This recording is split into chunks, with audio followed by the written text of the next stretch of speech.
Hey guys, welcome to Commission Blogger. My name's Daniel Fennell, and this is my daily Bible reading video blog where I read through the Bible, and what I read that day, I create a little video for you to watch. So today what I read was Job chapter 4 through 6.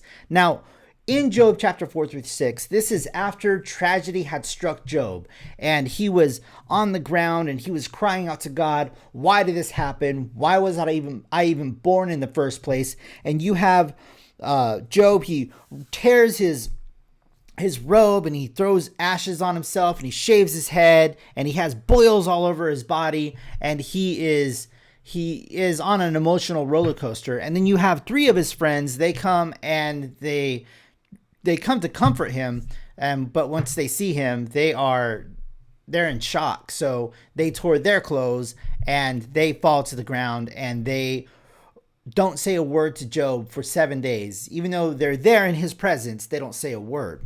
So you have Job, after 7 days, he opens his mouth and he cries out, God, why am I born? Why did this happen? Show me where I've sinned. What have I done? I've been righteous. I've done everything right.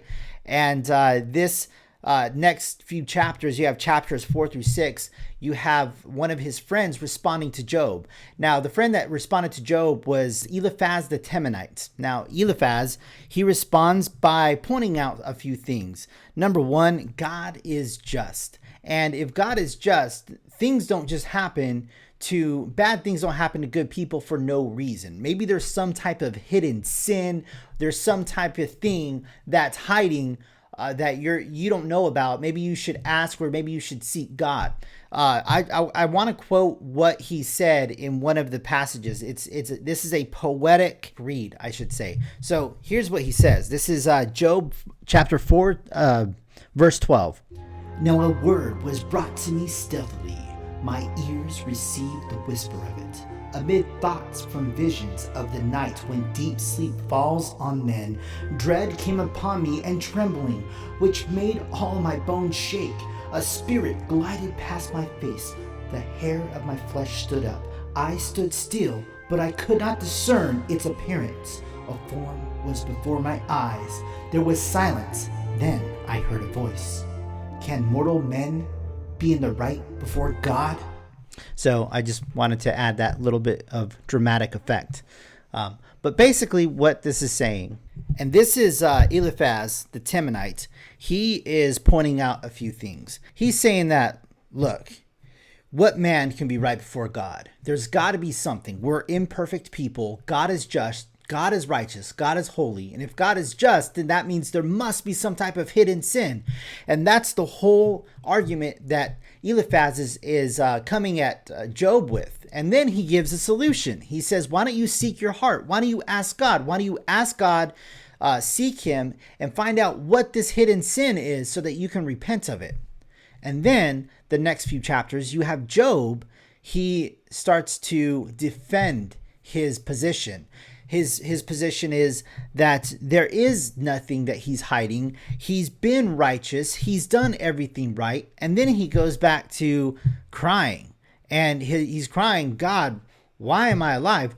Why did all of this happen? He says, show me. One thing that Job said is he wanted God to fulfill his hope to be crushed. I mean, here's a man who he's at the end of his rope. He's on this emotional roller coaster and he just wants to give up. So then, to quote Job chapter 6, verse 24, it says, teach me and I will be silent. Make me understand how I have gone astray. So you have Job. He's crying out to God. What is it, God? Teach me. Show me. Please show me. And the question that's raised at the end of these short chapters is, why? Why do bad things happen to good people? And it's not answered. It's not answered at the end of this portion of the Bible. And it's really a great question. And it's a question that I've heard many times, especially from people that believe the Bible is full of fairy tales. They ask, well, okay, well, if there was a God, then why do bad things happen to good people? Why do babies die? And there's so many things that, so many questions that are raised, and the book of Job what it does is it gives a great insight into who God is and what his character is. So I'm excited to continue to go through this and read it. And I've never dug this deep into what the book of Job says. So anyways, hey guys, thanks for watching my video blog. My name is Daniel Fennell. Today was Job chapter 4-6. Next week, tomorrow is going to be, I don't know, it's going to be Job chapter 5-7 maybe. But thanks for watching my video blog. My name is Daniel Fennell, signing off.